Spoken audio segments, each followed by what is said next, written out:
I want to see is a dog walk by real close because I want to see if she's just happy about all these people or if she's looking for a potential threat. There was a labradoodle that walked by a little bit ago, and she like gave it attention for a second, but she just like looked at it go around the corner.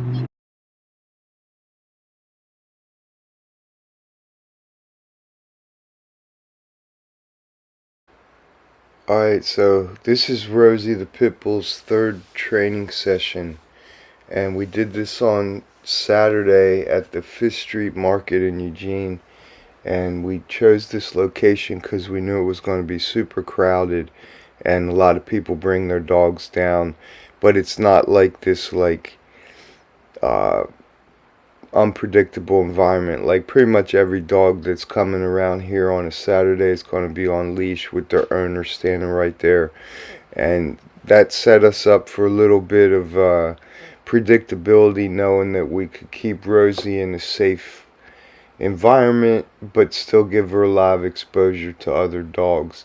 So what we're doing here, as you heard the first clip, is we're addressing, I want to really observe her and really see what she's coming from, because the owners since the last training session are still expressing concern about potential fixation on other dogs, and they really want to make sure that there is no issue with that, and if there is any kind of issue that they address it way before it becomes any kind of problem. So we've got both owners here today, which is great. I like doing training sessions with as many of the people as possible so that everybody can be on board and know what's going on. So here I'm doing my standard thing. I'm just letting the dog get kind of centered and calm down towards my energy before I start taking her around on a walk. And you'll see in a minute here, we cross the street and I take her up and down the block for a minute here to kind of... She's so calm with him. Yeah. That's so awesome. I get everything he's saying. It makes so much sense. Yeah. God, he's so good.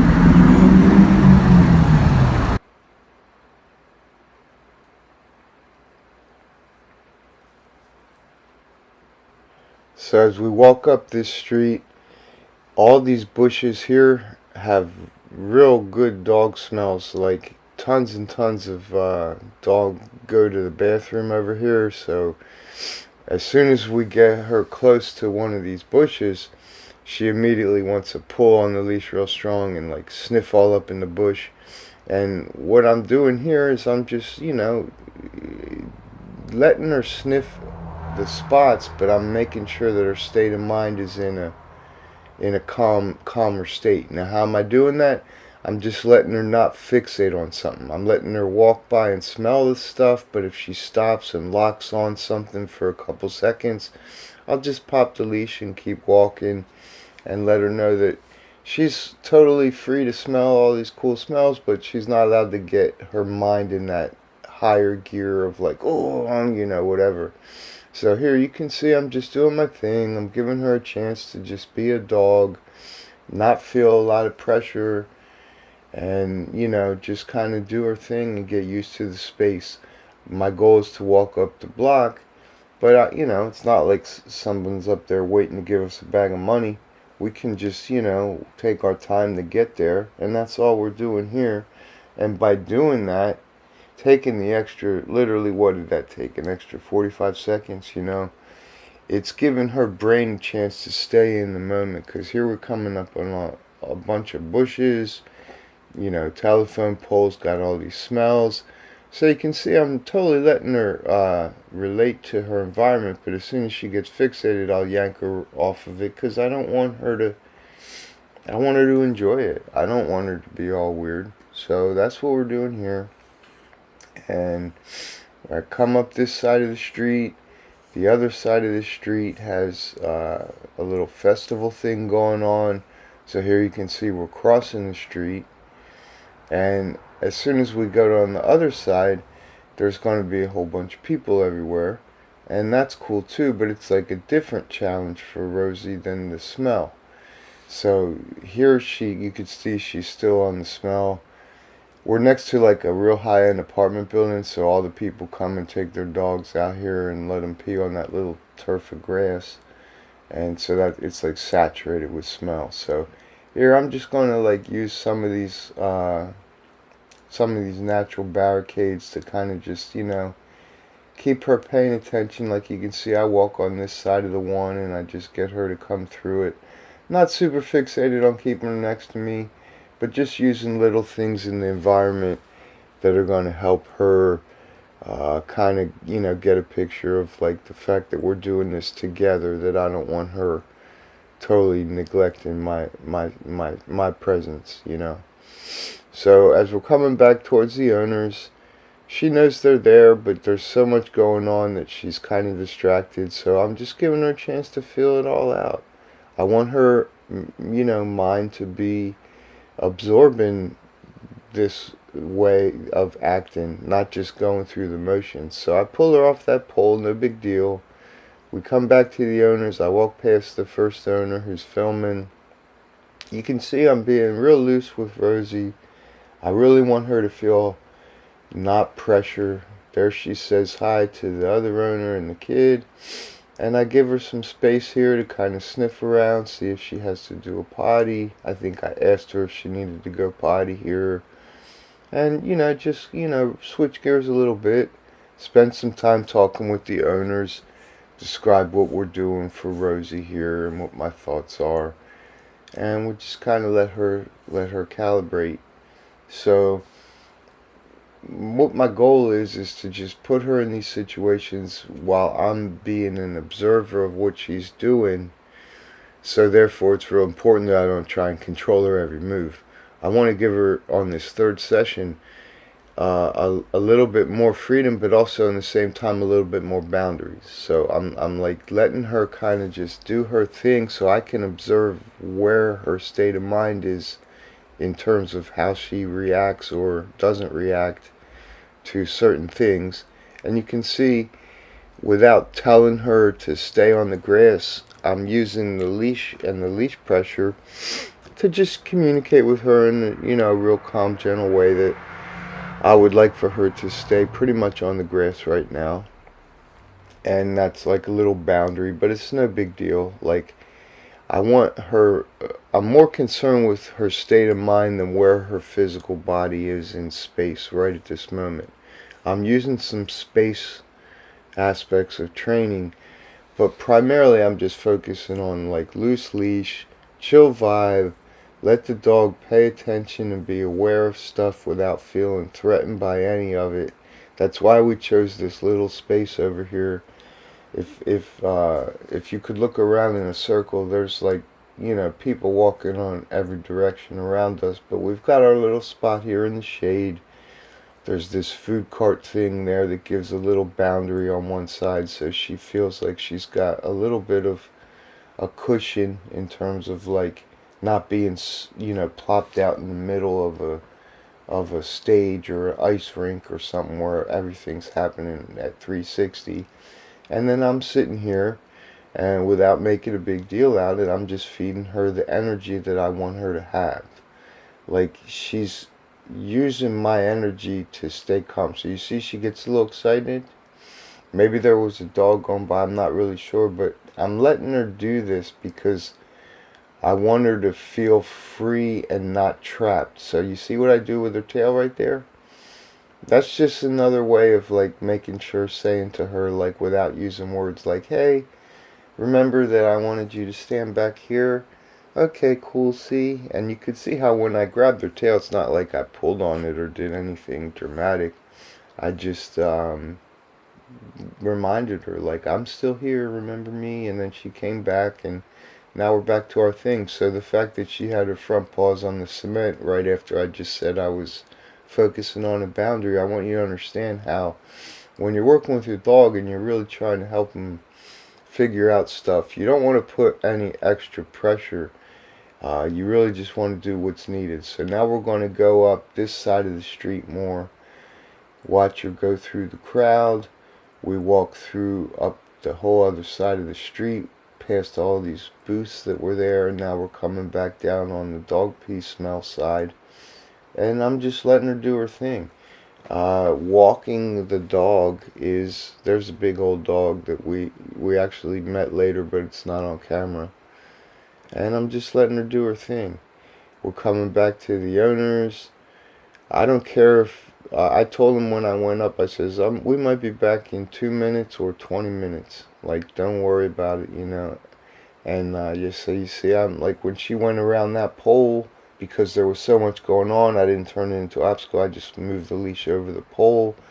I didn't try and turn that into obstacle. You know, it's all give and take. It's all about timing. So here we are, come back to the owners. I slow her pace down.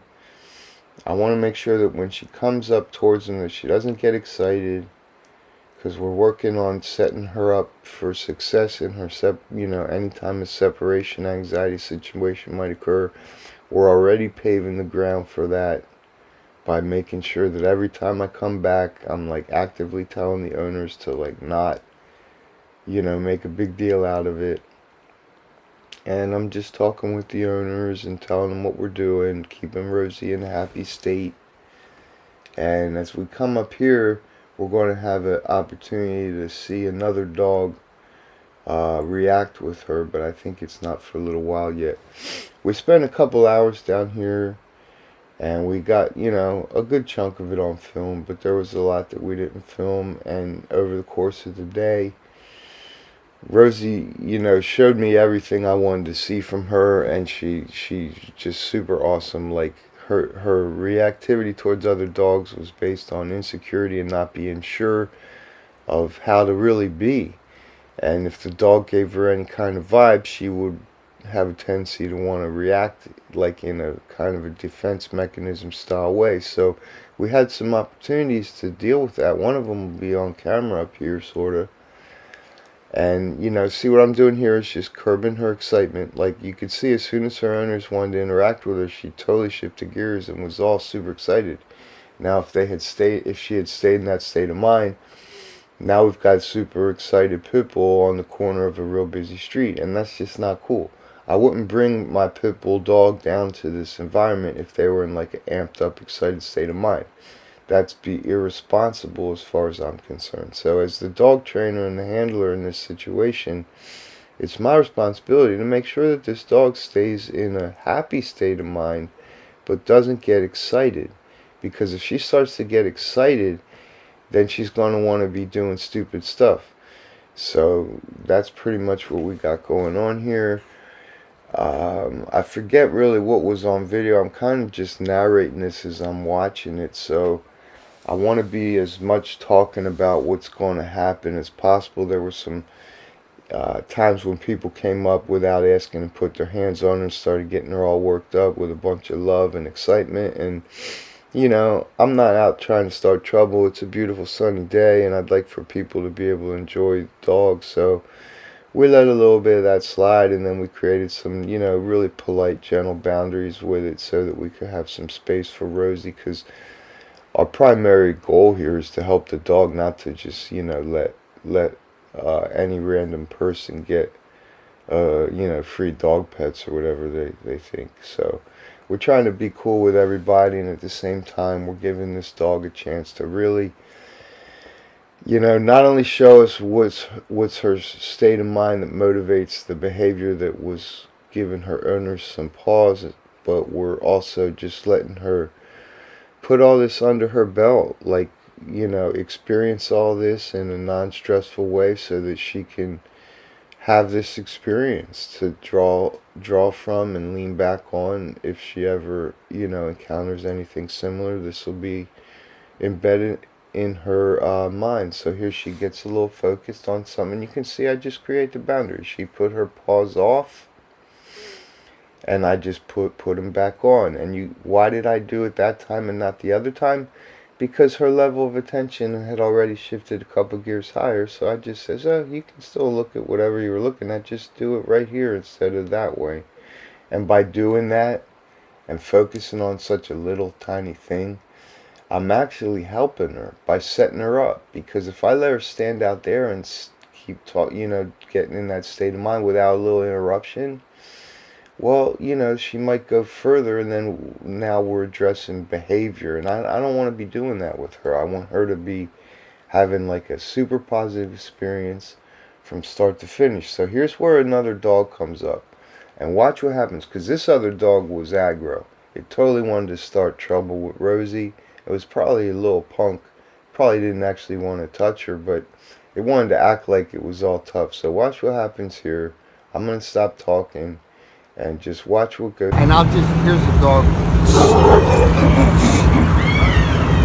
See, it's important that,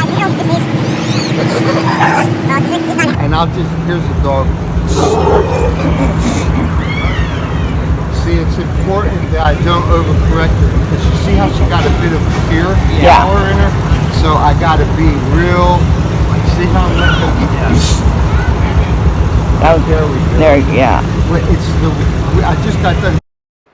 So if you notice, she actually saw that dog walking towards us from under the trailer. That's why she crouched down right before it. I saw it when it was coming around, and she would have let that dog walk by us no problem, just like another 5 different dogs have walked by us off camera while we've been talking. But that dog literally lunged at her while it was doing a few pretty, aggro barks. And like I said, it was probably all up front. But that doesn't matter. It caused Rosie to react, and I needed to immediately address it with appropriate timing and level of responsiveness. And by doing so, I was able to make it literally like a split second of a correction, and then right back to normal. And I started explaining with the owners, how we were just talking about wanting to keep her paws on the grass. We noticed that,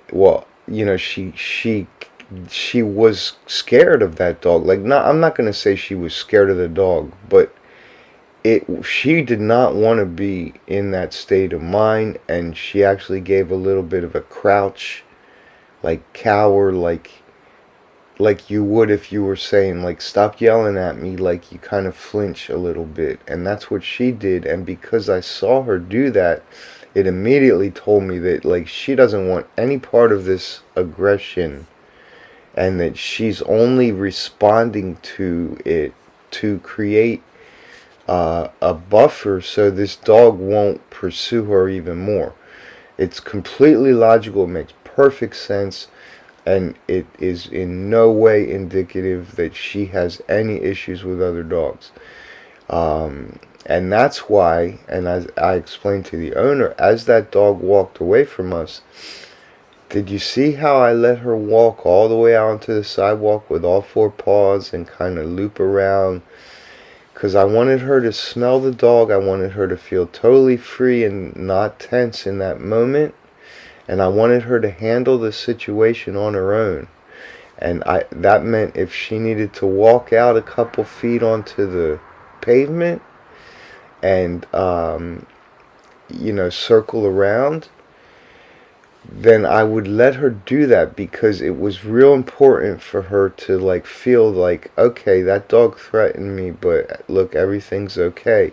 If I was to have overreacted with that and been, like, real demanding of Rosie at that moment, like, no, stay here, I would have actually added tension to her state of mind, and I would have caused confusion for her about how she should really feel about that dog. You'll notice that I gave her immediate, very quick, microsecond corrections that were extremely focused, and then I immediately gave her her space back and her freedom back. And when you have the timing down like that, that's what that's the communication. So that's why people bring me in as a dog trainer professional, because I understand the timing and I can act in accordance with what the dog actually needs in those split-second moments where very decisive action is required. So we've already passed over what I was wanting to say on this part here, but all I'm doing is kind of the same thing. There's a couple dogs sitting down at tables with their owners in there eating, snacks and whatnot, and I just wanted to walk Rosie through there in a chill way to just let her know, like, there's all kinds of stuff going on, and we want you to just enjoy all of it. And uh, in between, it seems like I'm just like hammering, or like we're going from like one thing to the next, but that's not the case. Like, this video footage is broken up, and in between these little sessions, I'll take her around the block and let her just like totally be around nothing for 5 minutes and sniff the bushes and pee on them, and just like totally like no pressure, no people. Because even though we're at a crowded festival, if you go down the alley a certain distance and whatever, it'll be all quiet, no one's down there because nothing's going on. So we've been interspersing that kind of stuff with this to make it fair for Rosie. So you could see when we got back from this little walk, you could see how she was a little tense. She was a little like, okay, that was a lot. And that's why I'm just standing here and letting her, like, now she's engaging with that same environment, but she's doing it pretty much on her terms. I mean, she's technically on a leash, and if she wanted to walk 10 feet away, I would, like, make her come back. But other than that, and you can see here, she wants to, like, get all excited with the family, and that was the key word, excited. I want her to be happy sitting near the family. See, now she's happy sitting near the family. She's standing next to the mom. So that's why I, like, pulled on the leash a little when she walked toward the owners, because I just need to keep her happy but not excited. So here she comes around, and people are walking, kind of close.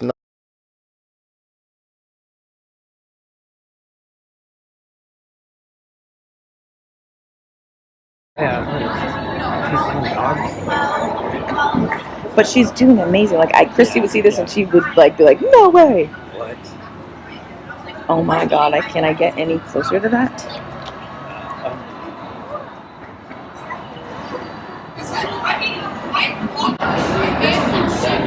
Incredible. Okay, so I switched back to the original audio there because I thought it was cool how the owners were surprised that we were stopping and getting that close to this dog right here.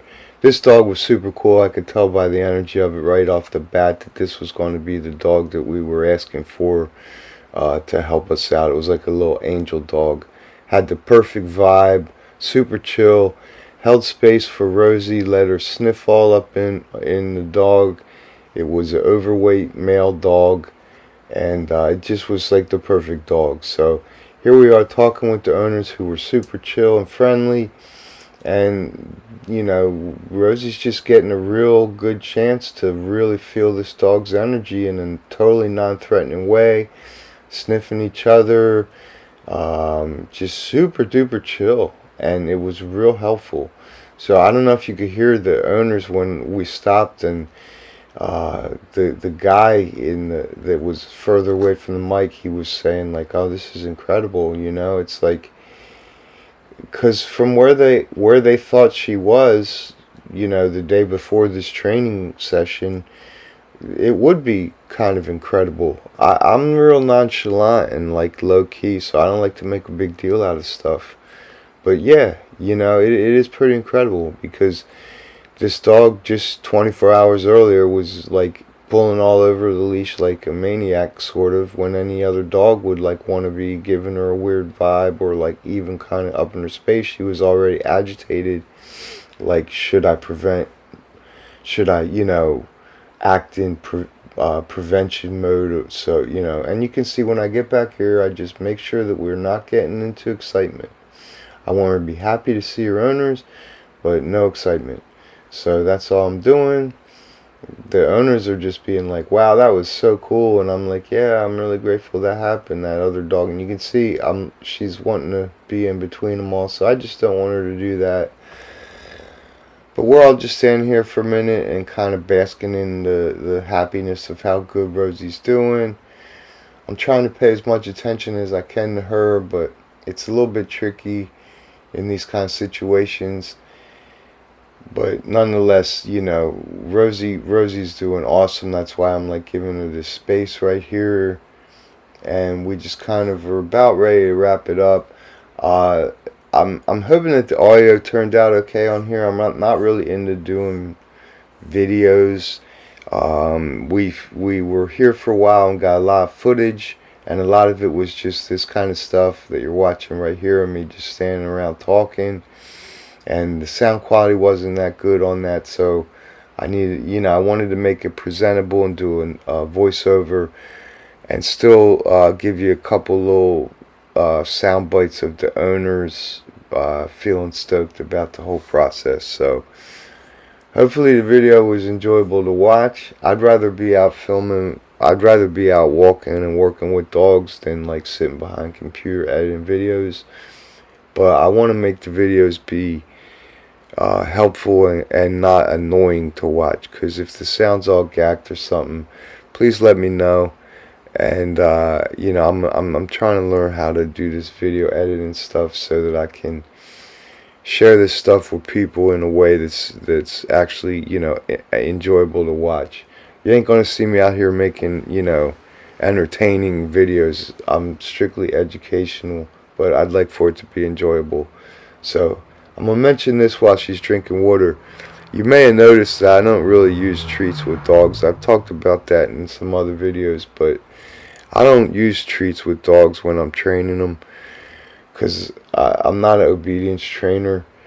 But I definitely, you gotta give the dog water. So hopefully that was interesting to watch. I'm gonna mess around with the audio and make sure it's hopefully loud enough. If you have any questions, hit me up, and have a nice day.